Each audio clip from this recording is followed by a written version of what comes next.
السلام عليكم ورحمة الله. الحمد لله رب العالمين. اللهم صل وسلم على عبدك ورسولك نبينا محمد وعلى آله وأصحابه وسلم تسليما كثيرا. يا أيها الذين آمنوا اتقوا الله حق تقاته ولا تموتن إلا وأنتم مسلمون. സഹോദരന്മാരെ, സഹോദരികളെ, വളരെ സന്തോഷമുണ്ട് ഇവിടെ വീണ്ടും വരാനും നിങ്ങളെയൊക്കെ കാണാനും. വളരെ പ്ലസൻ്റായ കുറേ മുഖങ്ങൾ, സന്തോഷവും സംതൃപ്തിയുമൊക്കെ നിറഞ്ഞു നിൽക്കുന്ന കുറേ മുഖങ്ങൾ ഇടപഴകാനുമൊക്കെ സാധിച്ചത്. എൻ്റെ ഓർമ്മ ശരിയാണെങ്കിൽ ഏകദേശം 1 വർഷം മുമ്പാണ് ഞാൻ ഇവിടെ വരികയും ഇതുപോലെ നിങ്ങളോട് സംസാരിക്കുകയും ഒക്കെ ചെയ്തിട്ടുള്ളത്. സൂറത്തുൽ കഹ്ഫ് അവസാനിക്കുകയും മറ്റൊരു സൂറത്ത് പഠിക്കാൻ വേണ്ടി നല്ല ഉദ്ദേശശുദ്ധിയോടുകൂടി ഒരുമിച്ച് കൂടുകയും ചെയ്ത നിങ്ങളുടെ മുമ്പിൽ പ്രത്യേകിച്ച് എന്തെങ്കിലും കാര്യം പറയാൻ എനിക്ക് തോന്നുന്നില്ല. കാരണം ഒരു സംസാരം ആവശ്യമില്ലാത്ത വിധം നിങ്ങൾ ഖുർആനിനെ കുറിച്ചുള്ള ബോധമുള്ളവരാണ് എന്നതാണ് ഞാൻ മനസ്സിലാക്കുന്നത്. പ്രത്യേകിച്ച് ഇസ്ലാഹി സെൻറ്ററും ഖുർആനുമായി ബന്ധപ്പെട്ട ഇവിടുത്തെ പ്രവർത്തനങ്ങളുമൊക്കെ വല്ലാതെ മനസ്സിന് കുളിർമ നൽകുന്നതാണ്. വിശുദ്ധ ഖുർആനെ കുറിച്ച് പരാമർശിച്ച ഒരുപാട് സവിശേഷതകളുണ്ട്, പ്രത്യേകതകളുണ്ട്. അതിൽ ഏറെ ഹൃദയസ്പർക്കായത് ഏത് എന്ന് ചോദിച്ചാൽ ഓരോരുത്തർക്കും വ്യത്യസ്തമായ അനുഭവങ്ങളായിരിക്കും പറയാനുണ്ടാവുക. സത്യത്തിൽ ഖുർആൻ എന്ന് പറയുന്നത് പരമകാരുണികനായ, കരുണാനിധിയായ, നമ്മെ ഏറെ സ്നേഹിക്കുന്ന, നമുക്ക് വല്ലാതെ കെയറിങ് നൽകുന്ന, റഹ്മാനായ, റഹീമായ, വദൂദായ നമ്മുടെ സ്വന്തം റബ്ബ് നമ്മളോട് നടത്തുന്ന സംസാരമാണല്ലോ ഖുർആൻ എന്ന് പറയുന്നത്.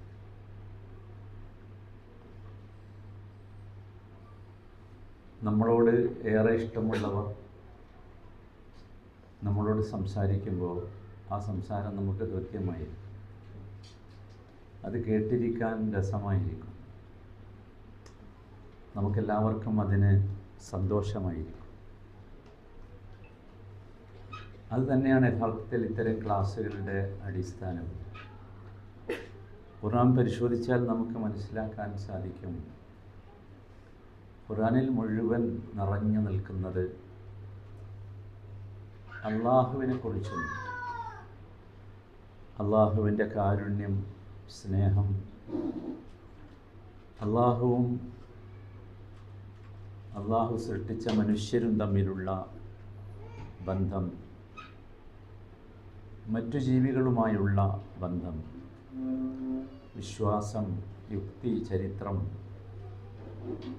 ഇതൊക്കെയാണ് ഖുർആനിൻ്റെ ആകത്തുക. ഖുർആനിൽ 3% മാത്രമാണ് കൽപ്പനകളുള്ളത്. ആ ഖുർആൻ എത്ര മനോഹരമായാണ് സംവിധാനിച്ചിട്ടുള്ളത് എന്നതാണ് ഏറെ അത്ഭുതകരം. ഞാൻ ഈ റമദാനിൽ ചില ആളുകളുടെ നിർബന്ധപ്രകാരം ഖുർആനിൻ്റെ അകംപൊരുൾ എന്ന് പറഞ്ഞ ഒരു പങ്ക്തി ആരംഭിച്ചിരുന്നു.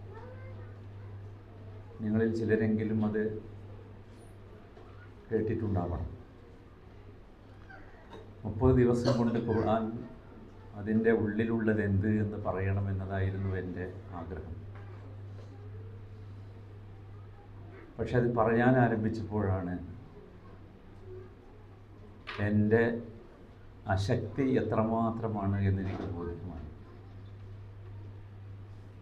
അവസാനം 30 ദിവസം കഴിഞ്ഞപ്പോൾ ഞാൻ സൂറത്ത് യൂനുസിൽ മാത്രമാണ് എത്തി.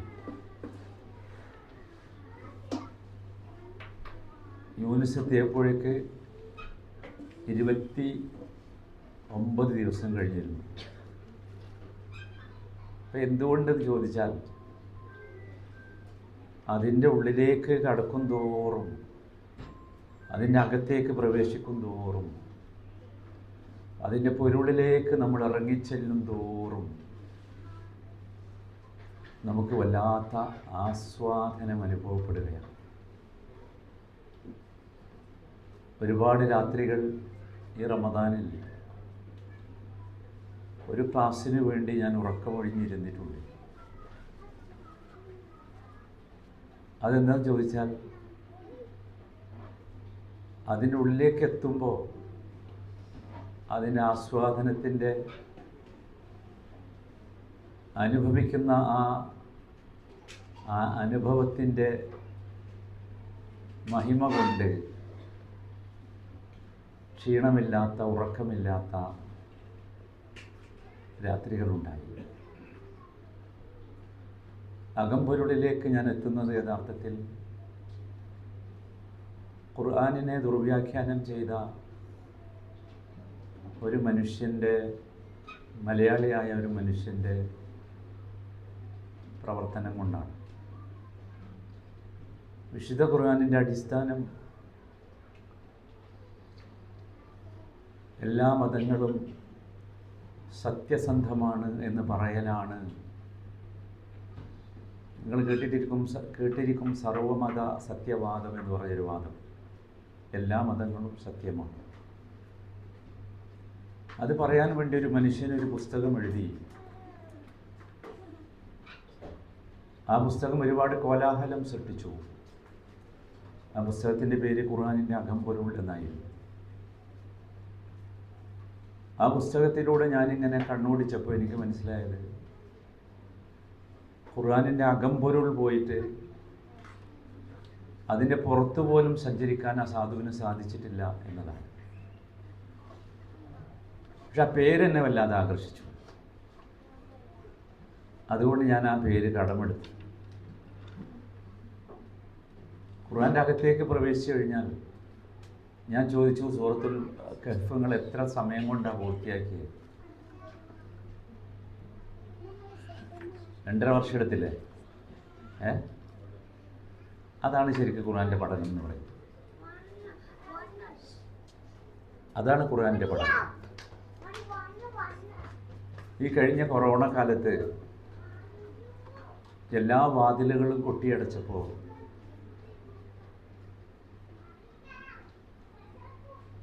ഖുർആൻ തദബ്ബുറുൽ ഖുർആൻ എന്ന പേരിൽ സൂറത്തുൽ ഫാത്തിഹ മുതൽ ഒരു ദിവസം ഒരു വചനം പൂർത്തിയാക്കണമെന്ന ആഗ്രഹത്തോടു കൂടി ഞങ്ങളുടെ മഹല്ലിലെ പള്ളിയിൽ, അന്ന് ഞാൻ നാട്ടിലായിരുന്നു, കൊറോണ കാലത്ത് ഉമ്മാക്ക് സുഖമില്ലാത്തതുകൊണ്ട് നാട്ടിൽ കഴിയേണ്ടി വന്നു, ആരംഭിച്ചതാണ്. സൂറത്തുൽ ബഖറ ഇപ്പോഴും 254-ാമത്തെ വചനത്തിലാണുള്ളത്. എത്ര വർഷമായി എന്നാലോചിച്ച് നോക്കും. പൂർത്തിയാക്കാൻ കഴിയുന്നില്ല. അതാണ് ഖുർആനൊരു ബഹറാണ്. അതിൻ്റെ ഉള്ളിലേക്ക് ഇറങ്ങിച്ചെന്നാൽ നമ്മൾ അത്ഭുതപ്പെടും. അതിൽ നിന്ന് പെറുക്കിയെടുക്കാനുള്ള മുത്തുകളും പവിഴങ്ങളുമൊക്കെ അമൂല്യമാണ്. ഖുർആനിൻ്റെ വാക്കുകൾ പോലും, അള്ളാഹു ഉപയോഗിച്ച വാക്കുകൾ പോലും ഒരു ആശയവിവർത്തനം പലപ്പോഴും ആവശ്യമില്ലാത്ത വിധം സുവ്യക്തമാണ്. ആശയവിവർത്തനം ആവശ്യമില്ലാത്ത വിധം സുവ്യക്തമാണ്. ചില പദങ്ങളൊക്കെ നിങ്ങൾ ശ്രദ്ധിച്ചിരിക്കും. മനോഹരമായ ചില പദങ്ങളുണ്ട്. ആ പദങ്ങളിൽ നിന്ന് അതിൻ്റെ ആശയം നമുക്ക് പെട്ടെന്ന് മനസ്സിലാവും. എന്താണ് അവിടെ അള്ളാഹു ഉദ്ദേശിക്കുന്നത് എന്ന്. അർത്ഥമൊന്നും പറയേണ്ടി വരില്ല.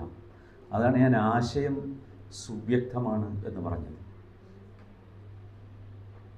ഒരുപാട് അങ്ങനെയുള്ള പദങ്ങളുണ്ട്. ഒരു ഉദാഹരണം ഞാൻ പറയാം. ഞാനത് പറയുന്നത് എന്തിനാണെന്ന് ചോദിച്ചാൽ, ഈ ഖുർആനിനെ ഏത് വിധേനയൊക്കെയാണ് നമ്മൾ പഠിക്കേണ്ടത് എന്ന് മനസ്സിലാക്കാൻ വേണ്ടിയാണ്. ഖുർആൻ വായിക്കുമ്പോൾ അല്ലെങ്കിൽ ഖുർആൻ പഠിക്കുമ്പോൾ, ഖുർആനിലേക്ക് ഓടിയിട്ട് ഇറങ്ങിച്ചെല്ലുമ്പോൾ എന്നെ ഏറെ കൊതിപ്പിച്ചതും എനിക്ക് സമാധാനം നൽകിയതുമായ പദം ഷിഫ എന്ന പദമാണ്. ഷിഫ. ഖുർആനിൽ ആ പദം 4 സ്ഥലങ്ങളിൽ ഉപയോഗിച്ചിട്ടുണ്ട്. ഷിഫ എന്ന പദം. ആ 4 സ്ഥലങ്ങളിൽ ഒന്നല്ലാത്തതൊക്കെ ഖുർആനിനെ കുറിച്ചാണ്. ഒന്ന്, 4-ാമത്തേത് തേനിനെ കുറിച്ചുമാണ്. ഷിഫ. അള്ളാഹു നമ്മോട് സംസാരിക്കുകയാണ്. യാ അയ്യുഹന്നാസ് ഖദ് ജാഅത്കും മൗഇദത്തും മിർ റബ്ബിക്കും വശിഫാഉൻ ലിമാ ഫിസ്സുദൂർ. ഒരു വല്ലാത്ത മനോഹരമായ പദമാണ്. ജനങ്ങളെ, നിങ്ങൾക്കിതാ നിങ്ങളുടെ റബ്ബിൽ നിന്നുള്ള മൗഇദത്ത് വന്നിരിക്കുന്നു. മൗഇദത്ത് എന്ന് പറഞ്ഞാൽ വയല് നമ്മൾ പണ്ട് കേട്ടിരുന്നല്ലോ. വയല് പറയാന്നൊക്കെ കേട്ടിരുന്നു. മൗഇദത്ത് എന്ന് പറഞ്ഞാൽ അത് കേട്ടാൽ എത്ര ഉഷ്ണം, എത്ര ചൂട് നമുക്കുണ്ടെങ്കിലും ആ ഉഷ്ണവും ചൂടുമൊക്കെ തണുപ്പിക്കുന്നത് എന്താണോ അതാണ് മൗഇദത്ത്. നമ്മൾ പലപ്പോഴും ചുട്ടുപൊള്ളിയിരിക്കും. പല പ്രശ്നങ്ങളും ഇങ്ങനെ തലയിൽ കത്തിയിട്ട്. അപ്പോഴാണ് ഖുർആനിലേക്ക് വരേണ്ടത്. മൗഇദത്താണ്. മൗഇദത്തും മിർ റബ്ബിക്കും. നിങ്ങളുടെ റബ്ബിൽ നിന്നുള്ള മൗഇദത്താണ്. അതാണ് മൗഇദത്ത്. ഉപദേശം എന്നാണ് നമ്മൾ പറയാറുള്ളത്. വഅദ് എന്നൊക്കെ ഉള്ളത്. ഉപദേശമാകുന്നത് അത് നമ്മുടെ ചൂടിനെ തണുപ്പിക്കുമ്പോൾ മാത്രമാണ്. നമുക്ക് സാന്ത്വനമേകുമ്പോൾ മാത്രമാണ്. അടുത്ത പദമാണ് വശിഫാഉൻ എന്നത്. ഖുർആൻ ഷിഫയാണ്. ഷിഫ എന്ന് പറഞ്ഞാൽ രോഗത്തിന് ഉള്ള ചികിത്സ എന്നല്ല അർത്ഥം. ആളുകൾ അങ്ങനെ മനസ്സിലാക്കി. ഷിഫ എന്ന് പറഞ്ഞാൽ ഔഷധം നമുക്ക് നൽകുന്ന പോസിറ്റീവായ ഔട്ട്പുട്ടാണ് ഷിഫ എന്ന് പറയുന്നത്. ഒരു മരുന്ന് നമ്മൾ കഴിച്ചാൽ ആ മരുന്ന് കൊണ്ട് എൻ്റെ രോഗം ഷിഫയാകും എന്ന് പറഞ്ഞാൽ എന്താ? അത് മരുന്ന് എന്നല്ല, അത് ഷിഫയാണ്. മരുന്നല്ല ഖുർആൻ, മറിച്ച് ഷിഫയാണ് ഖുർആൻ. നമുക്ക് അനുഭവപ്പെടേണ്ടത് അതാണ്. മൗഇദത്തായി അനുഭവപ്പെടണം, ഷിഫയായി അനുഭവപ്പെടണം. വശിഫാഉൻ ലിമാ ഫിസ്സുദൂർ എന്ന് പറഞ്ഞു. അതേ രീതിയിലുള്ളൊരു വാചകം സൂറത്ത് ഇസ്രായിലെ 82-ാമത്തെ വചനത്തിലും പറഞ്ഞിട്ടുണ്ട്. ഖുർആനെ കുറിച്ച് പറഞ്ഞത് മാ ഹുവ ശിഫാഉൻ വറഹ്മത്തുൻ ലിൽ മുഅ്മിനീൻ എന്നാണ്. വനുനസ്സിലു മിനൽ ഖുർആനി മാ ഹുവ ശിഫാഉൻ വറഹ്മത്തുൻ ലിൽ മുഅ്മിനീൻ. ഖുർആനിൽ നിന്ന് നാം അവതരിപ്പിക്കുന്നതെല്ലാം തന്നെ അത് ഷിഫ ആണ്. അവിടെ ഒരു വാചകം കൂടി പറഞ്ഞു, റഹ്മത്തുമാണ്. 3-ാമത്തെ ഒരു പദമാണ് റഹ്മത്ത്. വഅദ് നമ്മൾ മൗഇദത്ത് എന്താന്ന് മനസ്സിലാക്കി, ഷിഫ എന്താന്ന് മനസ്സിലാക്കി. ഇനി റഹ്മത്ത് എന്താന്നും കൂടി മനസ്സിലാക്കണം നമ്മൾ. മൗഇദത്ത് പോലെ ശിഫ പോലെ നമ്മൾ അർത്ഥം പറഞ്ഞ് കേടുവരുത്തിയ ഒരു പദമാണ് റഹ്മത്ത് എന്നത്. എന്താ റഹ്മത്ത് എന്ന് പറഞ്ഞാൽ?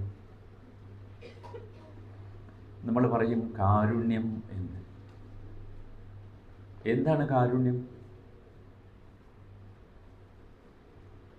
ഒരു പ്രയാസം അനുഭവിക്കുന്ന ഒരു മനുഷ്യനെ കാണുമ്പോൾ നമ്മുടെ ഉള്ളിൽ തോന്നുന്ന വികാരത്തെയാണ് കാരുണ്യം എന്ന് പറഞ്ഞ് നമ്മൾ മനസ്സിലാക്കി വെച്ചിട്ടുള്ളത്. അതല്ല റഹ്മത്ത്.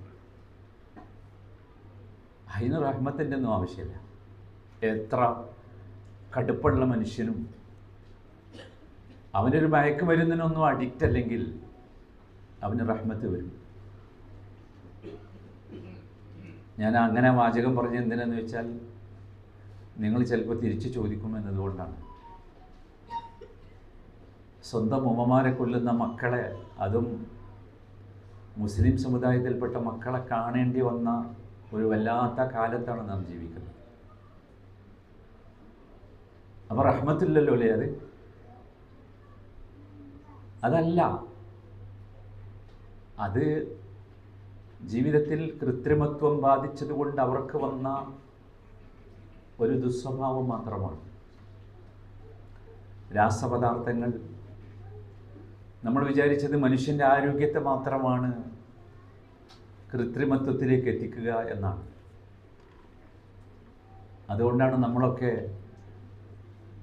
രാസപദാർത്ഥമില്ലാത്ത, രാസവളമില്ലാത്ത ഓർഗാനിക് ഫുഡ് കഴിക്കണം എന്ന് പലപ്പോഴും പറയാറുള്ളത്. ഇത് മനുഷ്യൻ്റെ ശരീരത്തിൽ മാത്രമല്ല, അവൻ്റെ മനസ്സിലും ഹൃദയത്തിലുമൊക്കെ കേടുവരുത്തുമെന്നതാണ് ഏറ്റവും പുതിയ നമ്മുടെ കൺമുമ്പിൽ നമ്മൾ കണ്ട കാഴ്ച. റഹ്മത്ത് അതൊന്നുമല്ല. റഹ്മത്ത് എന്ന് പറയുന്നത് നബി സല്ലല്ലാഹു അലൈഹി വസല്ലം അള്ളാഹുവിൻ്റെ റഹ്മത്തിനെ കുറിച്ച് വിശദീകരിച്ചപ്പോൾ പറഞ്ഞില്ലേ,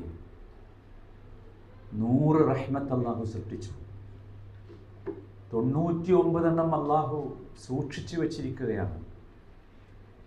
അള്ളാഹുവിൻ്റെ അടിമകൾക്ക് പങ്കുവെച്ചു കൊടുക്കാൻ ഒരു റഹ്മത്താണ് അള്ളാഹു ഭൂമിയിലേക്ക് അയച്ചത്. ആ ഒരു റഹ്മത്ത് കൊണ്ടാണ് ഭൂമിയിലുള്ള എല്ലാം നടന്നുകൊണ്ടിരിക്കുന്നത്. അപ്പം എന്താ ഈ റഹ്മത്ത്?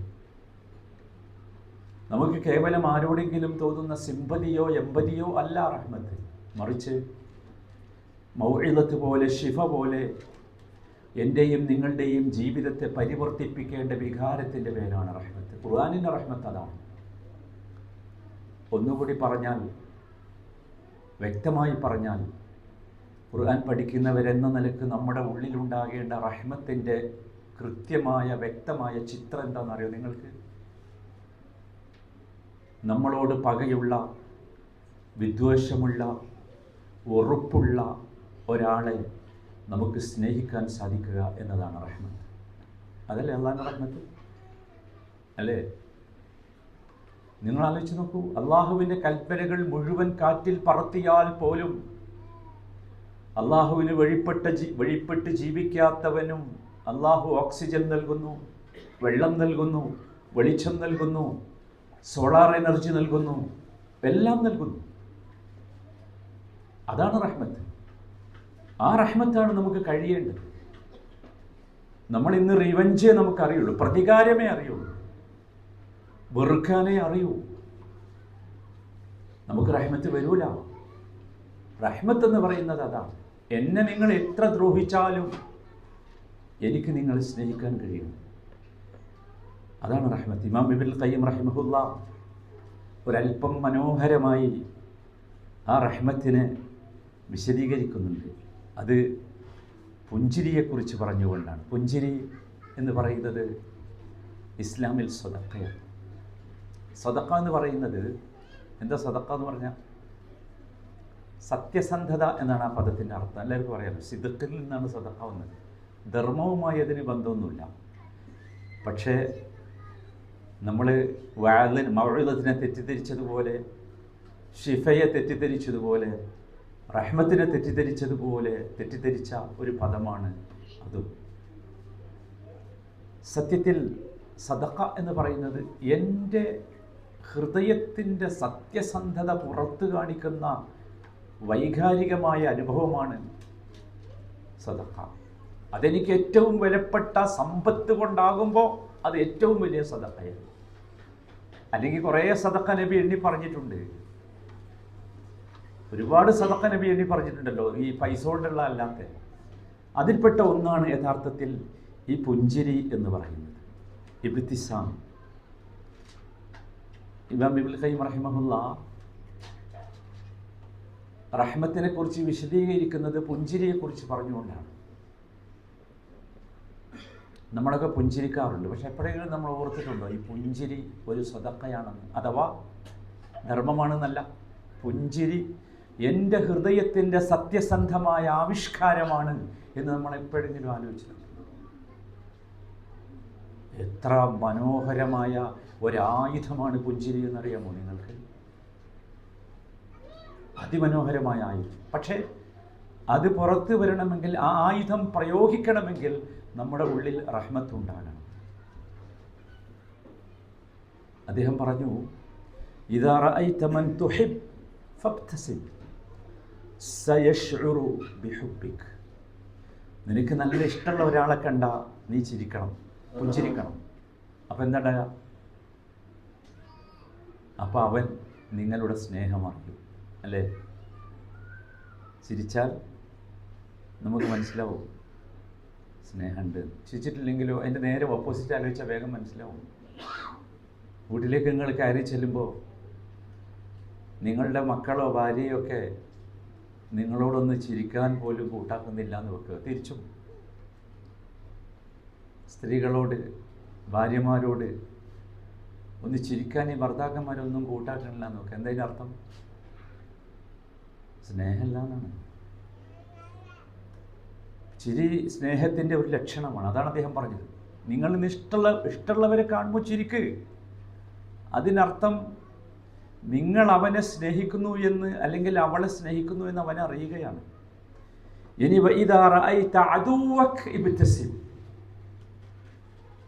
നിന്റെ മിത്രത്തെയല്ല, അദുവ് എന്ന് പറഞ്ഞാൽ മിത്രത്തിൻ്റെ നേരെ ഓപ്പോസിറ്റാണ്. നിന്റെ അദുവിനെ, ശത്രുവിനെ നീ കാണുകയാണെങ്കിൽ പോലും നീ ചിരിക്കണം, പുഞ്ചിരിക്കണം. അപ്പോഴോ സയശ്ഉറു ബിഖുവതിക്, നീ എത്രമാത്രം പവർഫുള്ളാണ് എന്ന് അപ്പോൾ അവൻ അറിയും.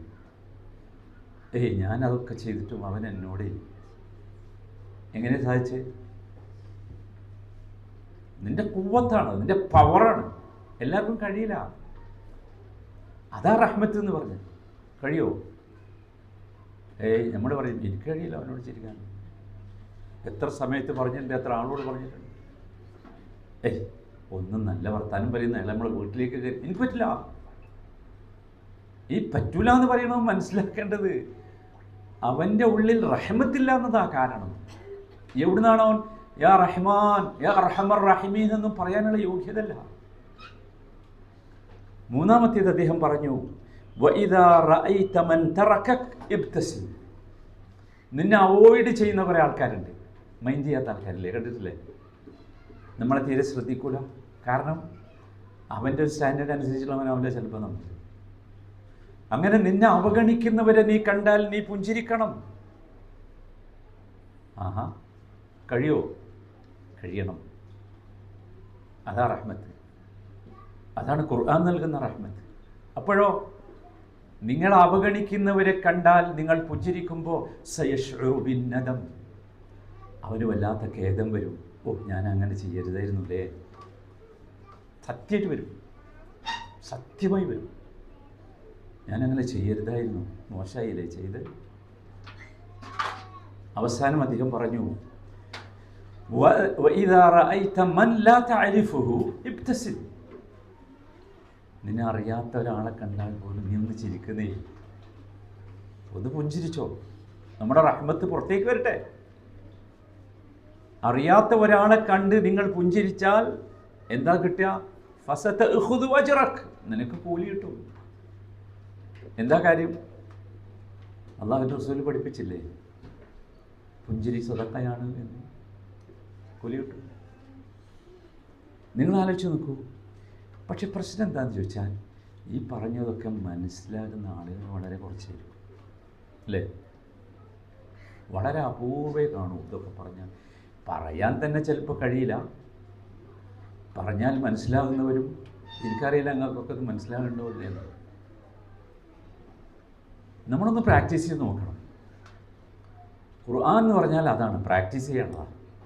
അപ്പം നമുക്ക് ബോധ്യമാകണം, ഇത് മൗഇദത്താണ്, ഇത് ശിഫയാണ്, ഇത് റഹ്മത്താണ്. സുബ്ഹാനല്ലാഹ്. പോരെ, ഇനി എന്താ നിങ്ങൾക്ക് വേണ്ടേ? ഖുർആൻ പഠിക്കുമ്പോൾ ഇത് കിട്ടിയാൽ പോരെ? വല്ലാഹി ഖുർആൻ നിങ്ങൾ പഠിക്കുമ്പോൾ, ഖുർആനുമായി നിങ്ങൾ ഇടപഴകുമ്പോൾ, ഖുർആൻ നിങ്ങളിലേക്ക് ചെല്ലുമ്പോൾ, ഖുർആനിലേക്ക് നിങ്ങൾ ചെല്ലുമ്പോൾ, നിങ്ങളുടെ ഹൃദയവുമായി ഖുർആൻ ലയിച്ചു ചേരുമ്പോൾ ഇതൊക്കെ സംഭവിക്കും. കാരണം എന്താ? അള്ളാഹ് പറഞ്ഞതാണ്, ഖദ് ജാഅത്കും മൗഇദത്തും മിർ റബ്ബിക്കും വശിഫാഉൻ ലിമാ ഫിസ്സുദൂർ വറഹ്മത്തുൻ ഖുൽ ഹുവ ലില്ലദീന ആമനൂ ഹുദൻ വശിഫാ വറഹ്മ ലിൽമുഅ്മിനീൻ. അതിൽപ്പെട്ട മറ്റൊരു പദമാണ് ഹുദ. സൂറത്തുൽ കഹ്ഫ് പഠിച്ചപ്പോൾ വളരെ മനോഹരമായ ഒരു എക്സാമ്പിൾ നിങ്ങൾ കണ്ടിട്ടുണ്ടാവും. അള്ളാഹു പറയുന്നത് ദുനിയാവിലെ ജീവിതത്തെക്കുറിച്ച് നിങ്ങൾ ശ്രദ്ധിച്ചു എന്ന് എനിക്കറിയില്ല, ഉണ്ടാവും, കാരണം 2.5 കൊല്ലമായല്ലോ. ദുനിയാവിൻ്റെ ജീവിതത്തിനൊരു ഉദാഹരണം പറഞ്ഞു. എന്താ?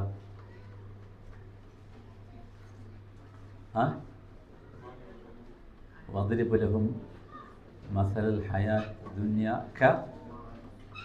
നിങ്ങളെപ്പോഴും ചിന്തിച്ചോ, എന്തുകൊണ്ടാണ് ദുനിയാവിലെ ജീവിതവും വെള്ളമായിട്ട് എന്താ ബന്ധം? വെള്ളം പോലെയാണെന്നല്ലേ പറഞ്ഞു? എന്താ ബന്ധം? വെള്ളത്തിനൊരു സ്വഭാവമുണ്ട്. എന്താ? എല്ലാ ദ്രാവകങ്ങൾക്കുമുള്ളൊരു സ്വഭാവമാണ്. അതിന് സ്ഥായിയായ രൂപമല്ല. ഏത് പാത്രത്തിലേക്കാണോ ഒഴിക്കണത് അതെ അല്ലേ?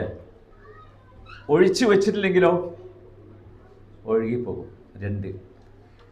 ഇനിയുള്ളതാണ് ഭയങ്കരം. വെള്ളം കൂടിയാലോ? കൂടിയെന്താ? മഴ പെയ്ത് വെള്ളപ്പൊക്കണ്ടായ നിങ്ങളെന്താ പറയുക? പ്രകൃതി വല്ലാത്ത പദ പറയൽ. പ്രകൃതി ദുരന്തമാണ്. 4മത്തേത് കിട്ടിയിട്ടില്ലെങ്കിലോ മരിച്ചു പോകും. ഇതാണ് ദുനിയാവ്. എത്ര മനോഹര ഉദാഹരണം! ഇതാണ് ദുനിയാവ്. വദ്രിബ് ലഹും മസലൽ ഹയാത്തി ദുനിയ കമാഇൻ. സത്യമാണ്, വെള്ളം പോലെയാണ്. പക്ഷെ നിങ്ങൾ ആലോചിച്ച് നോക്കൂ, ഖുർആനിനെ നാം അവഗണിക്കുന്നത് ഈ ദുനിയാവിൻ്റെ പേരിലാണ്. നിങ്ങൾ കേട്ടിട്ടില്ലേ ആളുകൾ പറയുന്നത്, ഖുർആൻ പഠിക്കാൻ സമയമല്ല, കേൾക്കാൻ സമയമല്ല, 10 മിനിറ്റ് 15 മിനിറ്റ് ഒരു ദിവസം ഖുർആൻ വായിക്കാൻ സമയമല്ല, ആഴ്ചയിൽ ഒരിക്കൽ ഖുർആൻ ക്ലാസ്സിന് വരാൻ സമയമല്ല. എന്താ കാരണം? സമയല്ലേ? സമയം എന്ന് പറഞ്ഞ സാധനമില്ലേ? ഉണ്ടല്ലോ, നമ്മുടേതല്ല. അള്ളാഹുവിൻ്റെ സൃഷ്ടിയാണ് സമയം. നമുക്ക് അള്ളാഹു തന്നിട്ടുള്ള ഏറ്റവും വലിയ നിഅമത്ത് ഏതാണ് എന്ന ചോദ്യത്തിന് ഒരു ഉത്തരേ ഉള്ളൂ, അത് സമയം എന്നാണ്. അല്ലേ? സമയമാണ്, ആയുസ്സാണ്. ആയുസിൻ്റെ ഒരു ചെറിയ യൂണിറ്റാണല്ലോ സമയം എന്ന് പറയുന്നത്. സമയമാണ് ഏറ്റവും പ്രീഷ്യസ് ആയത്. പണമല്ല, അല്ല, ആരോഗ്യമല്ല, സമയമാണ് ഏറ്റവും പ്രീഷ്യസ് ആയത്. നിങ്ങൾ ആലോചിച്ച് നോക്കൂ, അതില്ല എന്നാണ് നമ്മൾ പറയുന്നത്. സോറി, എനിക്ക് സമയമല്ല. എന്തിന് സമയമില്ലെന്നാ? ഈ പറഞ്ഞ സാധനം കിട്ടാനേ മൗഇദത്ത് കിട്ടണം, ഷിഫ കിട്ടണം, ഹുദ കിട്ടണം, റഹ്മത്ത് കിട്ടണം. അത് കിട്ടാൻ എനിക്ക് സമയം. പിന്നെ എന്തിനാ നിങ്ങൾക്ക് സമയമുള്ളത്? ഞാനും ചോദിക്കട്ടെ, ജിമ്മിൽ പോകാൻ സമയമുണ്ടോ? ഉണ്ട്. മോർണിംഗ് വാക്കിനും ഈവനിങ് വാക്കിനും എക്സസൈസിനും മെക്സവനും ഒക്കെ സമയമുണ്ടല്ലോ. എല്ലാറ്റിനും സമയമുണ്ട്. ഇതൊക്കെ എന്തിനുള്ള? ഈ പറഞ്ഞ സാധനങ്ങളൊക്കെ ദുനിയാവിൽ അള്ളാഹു ജീവിക്കാൻ അനുവദിച്ചാൽ മനോഹരമായി ഭംഗിയായി ജീവിക്കാനുള്ള ചില സംവിധാനങ്ങൾ മാത്രമാണ്. എന്നാൽ ഖുർആനോ?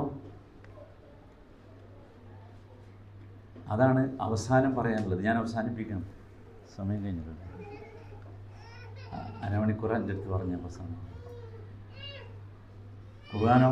അതാണ് ഭയങ്കര രസം. നബി സല്ലല്ലാഹു അലൈഹി വസല്ലം ഒരു സഹിയായ ഹദീസിൽ പഠിപ്പിക്കുന്നുണ്ട് ഒരു രംഗം. നിങ്ങൾ എൻ്റെ കൂടെ നിന്നാൽ ആ രംഗം ശരിക്കും ബോധ്യമാകും. നമ്മൾ മരണശേഷം ഖിയാമത്ത് നാൾ കഴിഞ്ഞിട്ട് നമ്മളെ ഉയർത്തെഴുന്നേൽപ്പിക്കുകയാണ്. അപ്പോൾ നമ്മളിങ്ങനെ എഴുന്നേറ്റ് വരിക. നമ്മൾ എഴുന്നേറ്റ് വരുമ്പോൾ ചോദിക്കുന്നുണ്ട്, മൻ ബഅസന മിൻ മർഖദിന ഹാദാ. ഞാനൊരു സുഖസുഷുപ്തിയിലായിരുന്നു, സുഖമായിട്ട് ഉറങ്ങുകയായിരുന്നു. സത്യവിശ്വാസികളുടെ ഖബറിലെ ജീവിതം അതാണ്. അതിമനോഹരമാണ്, അതിമനോഹരം. നമുക്ക് നൗമത്തിൽ അറൂസ് എന്നല്ലേ പറയാം. എന്താ അറൂസ് പറഞ്ഞ? ഓ, എന്താണ് ആ ദിവസം നിങ്ങൾ ആലോചിച്ചോ. അങ്ങനെ സുഖസുഷുപ്തിയിലായിരുന്നു. ചോദിക്കുകയാണ് നമ്മൾ, മൻ ബഅസന മിൻ മർഖദിന ഹാദാ മാ വഅദ റഹ്മാൻ. എഴുന്നേറ്റ് വരുമ്പോൾ നിങ്ങൾ എൻ്റെ കൂടെ ഉണ്ടാകണേ. ഖബറിന്ന് എഴുന്നേറ്റ് വരിക. എഴുന്നേറ്റ് വരുമ്പോൾ നമ്മൾ ആരെയും അറിയില്ല. ജനിച്ച പടിയാണ് എഴുന്നേറ്റ് വരുന്നത്. ആരും ആരെയും നോക്കുന്നില്ല, ഓടുകയാണ്. കാരണം നമുക്കൊരു ലക്ഷ്യമുണ്ട്. ആ ലക്ഷ്യത്തെക്കുറിച്ച് ഖുർആൻ പറയുന്നുണ്ട്, ഇലാ നുസ്ബി യൂഫിദൂൻ.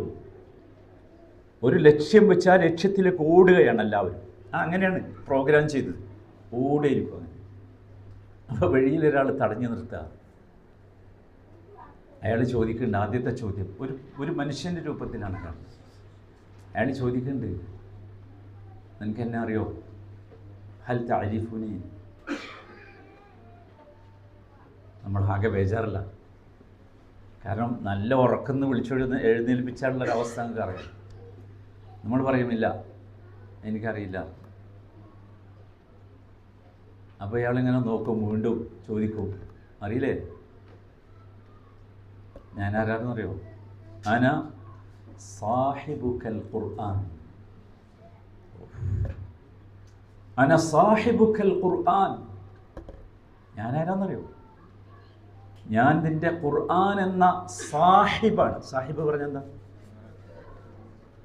പോരാ. സുഹ്ബത്ത് എന്ന് പറഞ്ഞാൽ ഒരു വല്ലാത്ത അവസ്ഥയാണ്. കൂട്ടുകാരെന്നൊക്കെ പറയുമ്പോൾ സദീഖ്, ജമീൽ എന്നൊക്കെ പറയാം. ഒന്നുമല്ല. സുഹ്ബത്ത്. നബി സല്ലല്ലാഹു അലൈഹി വസല്ലമ നബിയുടെ കൂടെ ജീവിച്ചവരെ വിളിച്ച പേരാണെന്ത്? സാഹിബ് എന്നാണ്. സഹാബി ഉണ്ടായത്. അസ്ഹാബൊക്കെ അത് നബി അനുയായി എന്നല്ലല്ലോ വിളിച്ചത്, ശരിക്കും അനുയായികളാണല്ലോ. അതായിരുന്നു നബി വിളിക്കേണ്ടത്. ഫിറ്റ് അതാണ്, നല്ല വേർഡ് അതാ. പക്ഷെ നബി വിളിച്ചത് അതല്ല, സാഹിബ്. സുഹ്ബത്ത് ഒരു ഭയങ്കര സംഭവമാണ്.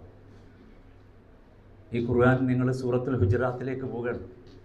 ഹുജറാത്തിലേക്ക് പോകുമ്പോൾ അത് നിങ്ങൾക്ക് മൗഇദത്താകണം, ശിഫയാകണം, റഹ്മത്താകണം, ഹുദയാകണം. ഏറ്റവും അവസാനം ഖബറിന്ന് എഴുന്നേറ്റ് ചെല്ലുമ്പോൾ സൂറത്തുൽ ഹുജറാത്ത് ഒരു മനുഷ്യരൂപത്തിൽ നമ്മുടെ മുമ്പിൽ വന്ന് നിൽക്കണം. എന്നിട്ട് നമ്മളോട് പറയണം, അന സാഹിബുക്കൽ ഖുർആൻ. ഭയങ്കര സംഭവമല്ലേ? ഇതിനാണ് നമ്മൾ സമയമില്ല എന്ന് പറയുന്നത്. എന്നിട്ട് ആരും സഹായിക്കാനില്ലാത്ത ആ ദിവസം നമ്മുടെ സാഹിബ്, നമ്മുടെ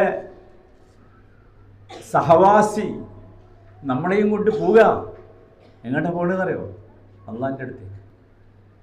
എല്ലാവരും പേടിച്ച് ഉറച്ചു നിൽക്കുന്ന രംഗമാണ്. അലൽ കാഫിരീന ഗൈറു യസീർ. അതാണ് ആ ദിവസം. അതികഠിനമായ ദിവസമാണ്.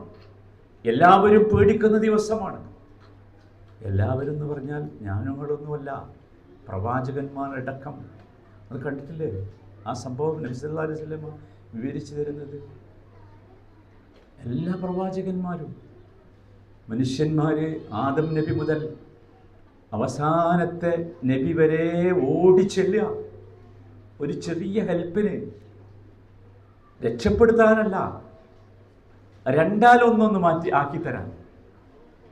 ഒന്നുകിൽ സ്വർഗത്തേക്ക്, അല്ലെങ്കിൽ നരകത്തേക്ക്. നരകത്തേക്ക് ഇത് വല്ലാത്തൊരു നൃത്തമായിരുന്നു. അത്രയും ദുസ്സഹമാണെന്ന് നല്ല മനുഷ്യർക്ക് പോലും തോന്നുന്ന ദിവസം ഈ ഖുർആൻ എന്ന നമ്മുടെ സാഹിബ് നമ്മുടെ കയ്യും പിടിച്ച് അള്ളാഹുവിന്റെ സന്നിധിയിലേക്ക് ചെന്നിട്ട് പറയുകയാണ്, യാ റബ്ബ്. അള്ളാഹിനോട് പറയാ, റബ്ബേ അറിയോ, ഇതെന്റെ സാഹിബാണ്, അവന്റെ ഉറക്കം ഞാൻ കെടുത്തിയിട്ടുണ്ട്. അപ്പം എന്തെങ്കിലും ഒരു ദിവസം നമുക്ക് ഖുർആൻ കൊണ്ട് എന്താക്കണം, എല്ലാവരും ശ്രദ്ധിക്കണം കേട്ടോ. ഒരു ദിവസമെങ്കിലും. എപ്പോഴും ഞാൻ സാധാരണ പറയാറുണ്ട്, ഇനി ഖുർആനും ഹദീസൊക്കെ പഠിക്കുമ്പോൾ നിങ്ങൾ ഈ സുന്നത്തുകൾ ഒരുപാട് പഠിക്കൂലേ, ഈ സുന്നത്തെല്ലാം കൂടി നമുക്ക് ചെയ്യാൻ പറ്റുമോ? പറ്റൂല. എന്തിനാണ് പറ്റാത്തത് പറ്റില്ല എന്ന് തന്നെ നമുക്ക് പറയാം. പക്ഷേ ജീവിതത്തിൽ ഒരു തവണയെങ്കിലും പ്രാക്ടീസ് ചെയ്യണം ഒരു സുന്നത്ത്, ഒറ്റ തവണ മതി, എന്നാൽ നമ്മൾ രക്ഷപ്പെടും. കാരണം നിർബന്ധമല്ല, സുന്നത്താണ്. കൊണ്ട് ചെല്ലാണ് അള്ളാഹുവിന്റെ. എന്നിട്ട് പറയാണ്, യാ റബ്ബ്, ഇതാ ഇവന്റെ രാത്രിയിലെ ഉറക്കം ഞാൻ കെടുത്തി. മനഅതുഹു ശഹവതഹു, ഇവന്റെ പല ഷഹ്വത്തും പല വൈകാരികതകളും ഞാൻ അവനെ തടഞ്ഞു. നിങ്ങൾ ആലോചിക്കുക, എത്ര മനോഹരമാണ്. അതുകൊണ്ട് എന്നെ ഈ മനുഷ്യന്റെ ശുപാർശകനാക്കണേ എന്ന് പറയുന്നത് ആരാ? യാ സലാം. നിങ്ങൾ ആലോചിച്ചൊക്കെ പോരെ, നമുക്ക് പോരെ? അതായിരിക്കണം നമ്മുടെ ഖുർആൻ ജീവിതം എന്ന് പറയുന്നത്. ഭയങ്കര ഏറ്റവും ലാഭകരമായ ബിസിനസ് ഏതാണെന്ന് ചോദിച്ചാൽ ഖുർആനുമായുള്ള കണക്ഷനും ഖുർആൻ പഠനവും ഖുർആനുമായുള്ള ബന്ധവുമാണ് ഏറ്റവും ലാഭകരമായ കച്ചവടം. ഇതെല്ലാം കൂടി ഒരു സ്ഥലത്ത് കിട്ടുമോ? മൗഇദത്തും ഷിഫയും ഹുദയും റഹ്മത്തും അവസാനം അള്ളാഹുവിൻ്റെ അടുത്തുള്ള ശുപാർശക്കാരനുമായി മാറുകയാണ് നമ്മുടെ ഖുർആൻ. അതാണ്. അതുകൊണ്ടാണ് നബി സല്ലല്ലാഹു അലൈഹി വസല്ലമയുടെ പ്രാർത്ഥനയിൽപ്പെട്ടതായിരുന്നുവല്ലോ,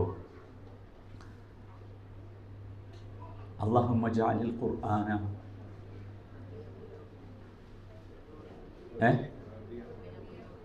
അതിൻ്റെ മുമ്പൊന്നുണ്ട്, ഹുജ്ജത്തൻ ലനാ ലാ ഹുജ്ജത്തൻ അലൈനാ. ഹുജ്ജത്തൻ ലനാ ലാ ഹുജ്ജത്തൻ, രണ്ടും ഒരു പദമാണ്. അതിൻ്റെ ആ അവസാനം വന്ന അവ്യയത്തിലെ വ്യത്യാസമുള്ളൂ, ളമീറിലെ വ്യത്യാസമുള്ളൂ. ലന അലൈന. ലന പറഞ്ഞാൽ അനുകൂലമാണ്, അലൈന എന്ന് പറഞ്ഞാൽ പ്രതികൂലമാണ്. അനുകൂലമാകണം. നമ്മുടെ ഖുർആൻ നമുക്ക് അനുകൂലമാകണം. അനുകൂലമായ സാക്ഷിയും അനുകൂലമായ രേഖയും അനുകൂലമായ തെളിവുമാകണം. പ്രതികൂലമാകരുത് ഒരിക്കലും നമ്മുടെ ഖുർആൻ.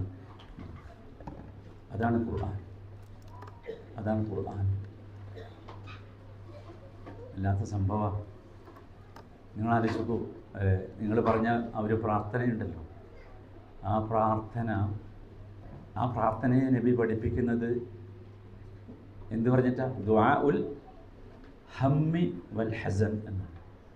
ഹമ്മ്, ഹസൻ, രണ്ട് തരം ദുഃഖങ്ങളുണ്ട്. ഖുർആൻ നബി സല്ലല്ലാഹു അലൈഹി വസല്ലം പറഞ്ഞു തന്ന രണ്ട് ദുഃഖം. ഒന്ന് വരാനിരിക്കുന്നതിനെ ആലോചിച്ചിട്ടുള്ള ദുഃഖമാണ്. അതാണ് നമുക്ക് അധികം ഉണ്ടാകുക. ഓ എന്താവും ഇനിയിപ്പോൾ ജോലിയൊക്കെ പോയപ്പോൾ എന്താവും.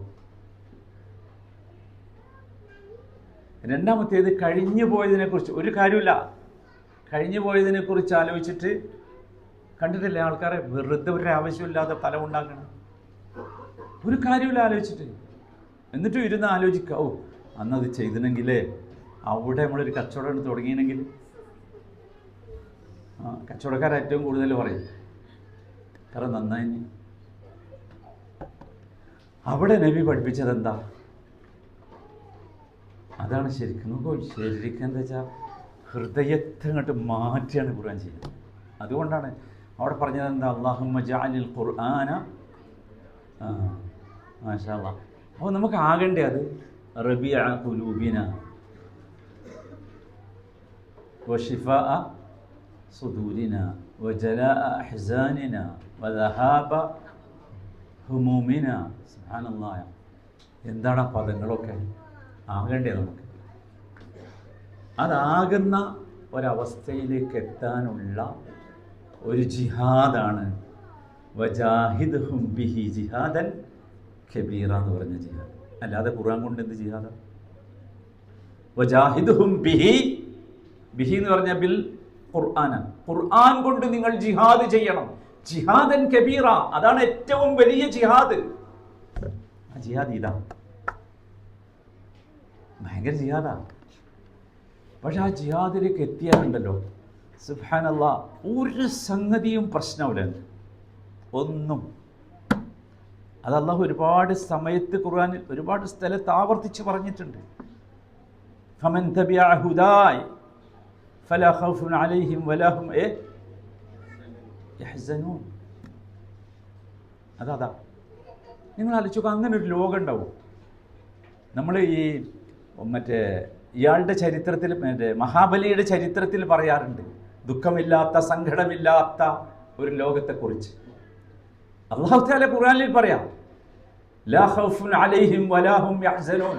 ദുഃഖമില്ലാത്ത, ഭയമില്ലാത്ത, സങ്കടമില്ലാത്ത ഒരു ജീവിതത്തിലേക്ക് നമ്മളെ കൂട്ടിക്കൊണ്ടുപോകും. അതാണ് ഖുർആൻ. നമ്മളെന്തിനാ സങ്കടപ്പെടുന്നത്? എന്തിനാ ദുഃഖിക്കുന്നത്? നമ്മുടെ കൂടെ അത്രയും പവർഫുള്ളായ അള്ളാഹുവിൻ്റെ കലാമാണുള്ളത്. അള്ളാഹുവിൻ്റെ കലാമുകളുടെ അക്ഷരങ്ങൾ പോലും പവർഫുള്ളാണ്. അതിൻ്റെ അക്ഷരങ്ങൾ പോലും, വാക്കുകളല്ല, അക്ഷരങ്ങൾ പോലും. അക്ഷരങ്ങൾ കൂടിച്ചേർന്നതാണല്ലോ വാക്ക്. വാക്കാകുന്നതിന് മുമ്പ് തന്നെ അത് പവർഫുള്ളാണ്. ഇതാണ് ഖുർആൻ, പ്രത്യേകിച്ച് സൂറത്തുൽ ഹുജറാത്ത്. എനിക്കറിയില്ല നിങ്ങൾ എന്തിനാണ് സൂറത്തുൽ ഹുജറാത്ത് സെലക്ട് ചെയ്തത്. എന്തായിരുന്നാലും എപ്പോഴും എനിക്ക് തോന്നിയൊരു സംഗതി കേട്ടോ, ഞാൻ ഈ അകമ്പൊരുളിലേക്ക് എത്തിയപ്പോഴാണ് എനിക്കത് മനസ്സിലായത്. ഖുർആൻ നിങ്ങൾ വായിക്കേണ്ടതും പഠിക്കേണ്ടതും അള്ളാഹു തീരുമാനിച്ച ഓർഡറിലായിരിക്കണം. അതാണ് ഏറ്റവും ബെസ്റ്റ്. കാരണം ആ ഓർഡറിലൊക്കെ ഭയങ്കര മനോഹാരിതയുണ്ട്, ഭയങ്കര സ്റ്റെപ്പ് ബൈ സ്റ്റെപ്പാണ്. നിങ്ങൾ വിചാരിച്ചോ ബഖറ കഴിഞ്ഞിട്ട് എന്തുകൊണ്ട് ആലി ഇമ്രാൻ വന്നു? ഭയങ്കര ബഖറ കഴിഞ്ഞിട്ട് ആലി ഇമ്രാനാ. പക്ഷെ നബി സല്ലല്ലാഹു അലൈഹി വസല്ലമ ഖിയാമുൽ ലൈലിൽ ബഖറ കഴിഞ്ഞിട്ട് നിസാണ് ഓതി. നിങ്ങൾ ശ്രദ്ധിച്ചോ ആ ഹദീസ്? എനിക്കറിയില്ല. അതിനൊരു കാരണമുണ്ട്. ബഖറ കഴിഞ്ഞിട്ട് ആലി ഇമ്രാൻ കഴിഞ്ഞിട്ട് നിസാ, ഇങ്ങനെ. അത് ഭയങ്കര ഓർഡറാണ്. ആ ഓർഡർ ദൈവീകമാണ്. അള്ള പറഞ്ഞിട്ടാണ് അവിടെ വെച്ചത്. അപ്പം അതിലെന്തോ ഉണ്ടാകട്ടെ, ഭയങ്കര. അപ്പം അങ്ങനെയും നിങ്ങൾ വായിച്ചു തുടങ്ങണം. അങ്ങനെയും നിങ്ങൾ വായിച്ചു നോക്കൂ. നിങ്ങൾ ഗുജറാത്ത് ക്ലാസ്സിൽ വന്ന് പഠിച്ചോ? അത് ഭയങ്കര ഡീപ്പ് സ്റ്റഡി ഞങ്ങൾ പഠിക്കണത്. കാരണം 2.5 കൊല്ലം കൊണ്ടാണല്ലോ അൽ ഖഫ് പഠിച്ചത്. അവഗാഹത്തിലുള്ള പഠനമാണ്. അതല്ലാതെയും നിങ്ങൾ ഖുർആൻ വായിക്കണം. ഗുജറാത്തിൽ മാത്രം നിൽക്കരുത്. കാരണം ഗുജറാത്തിന് മുമ്പ് നമ്മൾ പോകേണ്ടി വന്നാലോ, കുറച്ചുകൂടിയൊക്കെ കിട്ടണ്ടേ? നിങ്ങൾ സ്വന്തം വായിച്ചാൽ മതി, കിട്ടും. ആഗ്രഹിച്ച് വായിച്ചാൽ മതി. ഇതൊക്കെ പാട് ആഗ്രഹിച്ചിട്ട് എനിക്കിത് മൗഇദത്താകണം, ശിഫയാകണം, ഹുദയാകണം, റഹ്മത്താകണം, ദുഃഖങ്ങളിൽ നിന്നുള്ള ആശ്വാസമാകണം, സമാധാനമാകണം എന്ന് വിചാരിച്ച് അത് വായിക്കാൻ തുടങ്ങിയാൽ മദീനയിൽ അത് കിട്ടും. ഏറ്റവും ലളിതമായ പുസ്തകമാണ് ഖുർആൻ. ലളിതം എന്ന് വെച്ചാൽ ഏറ്റവും ലളിതം. കാരണം അതിൻ്റെ ഒന്നാമത്തെ കസ്റ്റമേഴ്സ് കോളേജോ യൂണിവേഴ്സിറ്റിയോ ക്യാമ്പസോ ഭാഷയോ സാഹിത്യമോ നിരൂപണമോ ഒന്നും പഠിക്കാത്ത സാധാരണ മനുഷ്യരല്ലേ, ആണോ അല്ലേ? സോ അത് ഏറ്റവും സിമ്പിളാണ്. വലഖദ് യസ്സർനൽ ഖുർആന ലിദ്ദിക്ർ ഫഹൽ മിൻ മുദ്ദക്കിർ. വിഷയം അതാണ്, മുദ്ദക്കിർ ആകണം. ഇതൊക്കെ ആലോചിച്ച് വേണം, ഇതാണ് ഖുർആൻ എന്ന് ആലോചിച്ച് വേണം നമ്മൾ ഖുർആൻ മുമ്പിൽ വെക്കാൻ, ഖുർആൻ തുറന്നു വെക്കാൻ, ഖുർആൻ വായിക്കാൻ ഒരുങ്ങാൻ, ഖുർആൻ ഓതാൻ ഒരുങ്ങാൻ. സത്യത്തിൽ നിങ്ങൾ ശ്രദ്ധിച്ചോക്കെ, ഇന്നലെ ഓതിയത് ഇന്ന് തന്നെ ഓതിയാലും വേറെ ആയിരിക്കും നമുക്ക് കിട്ടുക. ഭയങ്കര വ്യത്യാസമുണ്ട്. ഭയങ്കര വ്യത്യാസമുണ്ട്. ആ വ്യത്യാസത്തിൻ്റെ കാരണം ഇതാണ്. അതിൻ്റെ വാക്കൊന്നും മാറുന്നില്ലല്ലോ, പക്ഷേ നമ്മളിലേക്ക് അത് ചെലുത്തുന്ന സ്വാധീനം മാറുന്നു. അതാണ് സ്വാധീനം മാറുന്നു. ഇതേ വിഷയമാണ് ഇൻഷാ അല്ലാഹ് നിങ്ങളിനി ചിന്തിക്കുക. ഇതിൻ്റെ അടിസ്ഥാനത്തിൽ അല്ലാഹു സുബ്ഹാനഹു വ തആല ഈ രീതിയിൽ ഖുർആനിനെ പറ്റി ചിന്തിക്കുവാനും ആലോചിക്കുവാനും പഠിക്കുവാനും ഖുർആൻ അവസാനം നമ്മുടെ സാഹിബാകാനും. നോക്കൂ, ഒരു സംഗതി നമ്മൾ മനസ്സിലാക്കണം. ഖുർആൻ എപ്പോഴാണ് നമ്മുടെ സാഹിബാകുക? ഒരാൾ നമ്മളുമായിട്ട് എപ്പോഴാണ് സഹവസിക്കുക? അയാളുമായി. അപ്പോൾ ഖുർആൻ സാഹിബാകണം എന്നാഗ്രഹിക്കുന്നവർ നോക്കൂ, ആ ഒരു ഘട്ടത്തിൽ, ആരും സഹായിക്കാനില്ലാത്ത ആ ഒരു ഘട്ടത്തിൽ, ആരും നമ്മളെ തിരിഞ്ഞു നോക്കാനില്ലാത്ത ഒരു ഘട്ടത്തിൽ, തിരിഞ്ഞു നോക്കാനും സഹായിക്കാനും നമുക്ക് റെക്കമെൻഡേഷൻ നടത്താനും വേണ്ടി ഒരാൾ ഉണ്ടെങ്കിൽ അത് ഈ ഖുർആൻ മാത്രമാണ്.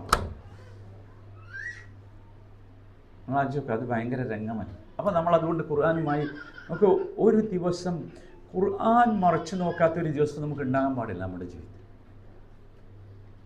ഉണ്ടാകരുത്, ഒരിക്കലും ഉണ്ടാകരുത്. സാധനമാർ നമ്മൾ ശരിക്കും മനസ്സിലാക്കണം. ഒരിക്കലും ഉണ്ടാകും. ഭയങ്കരമായ എഫക്റ്റ്. നോക്കിയാൽ മതി, അതിലേക്ക് നിങ്ങൾ നോക്കിയാൽ മതി. നോക്കിയാൽ തന്നെ അത് കിട്ടും. നോക്കേണ്ട കാര്യമുള്ളൂ. അല്ലെങ്കിൽ കേട്ടോളൂ. നോക്കാൻ കഴിയാത്തവർ, വായിക്കാൻ കഴിയാത്തവർ ഒക്കെയുണ്ട്. കേട്ടാൽ പോരെ. കേട്ടാൽ ഭയങ്കര, നോക്കുന്നതിനേക്കാൾ ശക്തിയാണ് കേൾക്കുന്നവർ. എനിക്കറിയാം, ഈ ഖുർആൻ ക്ലാസ് കേൾക്കുന്ന ഒരുപാട് കണ്ണില്ലാത്ത, കാഴ്ചയില്ലാത്ത മനുഷ്യരെ എനിക്കറിയാം. കാഴ്ചയില്ലാത്ത മനുഷ്യർ, അവർ പ്രകടിപ്പിക്കുന്ന അവരുടെ വികാരങ്ങൾ കണ്ണുള്ള, കാഴ്ചയുള്ള മനുഷ്യൻ പ്രകടിപ്പിക്കുന്നതിനേക്കാൾ ഹൃദ്യമാണ്. അവർക്ക് ഒരു തവണയൊക്കെ കേട്ടാൽ മതി. നമ്മൾ ഒരുപാട് തവണ കേൾക്കേണ്ടി വരും. കേൾക്കുക എന്ന് പറഞ്ഞാൽ ഭയങ്കര സംഭവമാണ്. കേട്ടോ കുറേ. അത് ലഅല്ലക്കും തുർഹമൂൻ പറഞ്ഞില്ലേ അല്ലേ? വഇദാ ഖുരിഅൽ ഖുർആൻ ഫസ്തമിഉ ഇലൈഹി വഅൻസിതു. കേൾക്കേണ്ടത് ഇൻസാത്തോട് കൂടിയിരിക്കണം. ഇൻസാത്ത് എന്ന് പറഞ്ഞാൽ എന്താ? അതെ, പൂർണ്ണമായി സൈലൻ്റ് ആയിരിക്കണം. അങ്ങനെ കേൾക്കണം. മനസ്സിലായില്ലേ? എല്ലാം സൈലൻ്റാണ്. അതിലേക്ക് മാത്രമായിരിക്കണം നമ്മുടെ കോൺസെൻട്രേഷൻ. അതാണ് ഇൻസാത്ത്. അപ്പോൾ ലഅല്ലക്കും തുർഹമൂൻ. അപ്പോൾ റഹ്മത്ത് ഇങ്ങനെ ഇറങ്ങി വരും. ഭയങ്കരമായിരിക്കും ആ റഹ്മത്ത്. സഹാബികൾക്ക് ആ റഹ്മത്ത് ഇറങ്ങി വന്ന ഒരുപാട് ചരിത്രങ്ങൾ ഹദീസ് ഗ്രന്ഥങ്ങളിൽ. അപ്പോൾ നമ്മൾ ആലോചിക്കാൻ ഇൻഷാ അല്ലാഹ് ഈ രീതിയിലുള്ള ഒരു ഖുർആൻ നമുക്കൊക്കെ കിട്ടണമെന്ന ആഗ്രഹത്തോടു കൂടി നമ്മൾ ഖുർആൻ പഠിക്കുക. ആ ഖുർആൻ പഠിച്ചത് മാക്സിമം നമ്മൾ പ്രവർത്തിക്കാൻ ശ്രമിക്കണം, പ്രാക്ടീസ് ചെയ്യാൻ ശ്രമിക്കണം.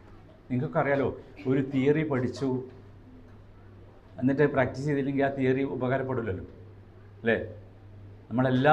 നമ്മളില്ലേ ഇപ്പം ചില സിസ്റ്റത്തിലൊക്കെ നമ്മൾ ചിലത് പഠിച്ചു വെച്ചാൽ അത് നമ്മൾ ആ പഠിച്ചത് അന്നേ ഉള്ളൂ, പിന്നെ ഉണ്ടെങ്കിൽ പിന്നെ പ്രാക്ടീസ് ചെയ്യാൻ കഴിയില്ല, ഉപയോഗിക്കാൻ കഴിയില്ല. നേരെ വെച്ച് നിരന്തരം ദിവസം നമ്മൾ അതിൽ വർക്ക് ചെയ്യുകയാണെങ്കിലോ ഭയങ്കര എളുപ്പമായിരിക്കും. അതന്നെ അള്ളാഹു സഹായിക്കുമാറാകട്ടെ. ربنا آتنا في الدنيا حسنة وفي الآخرة حسنة وقنا عذاب النار. اللهم اجعل القرآن ربيع قلوبنا ونور صدورنا وجلاء أحزاننا وذهاب همومنا. اللهم اجعل القرآن حجة لنا لا حجة علينا. اللهم شفعنا فينا القرآن يا رب العالمين. وآخر دعوانا الحمد لله رب العالمين. والسلام عليكم ورحمة الله وبركاته.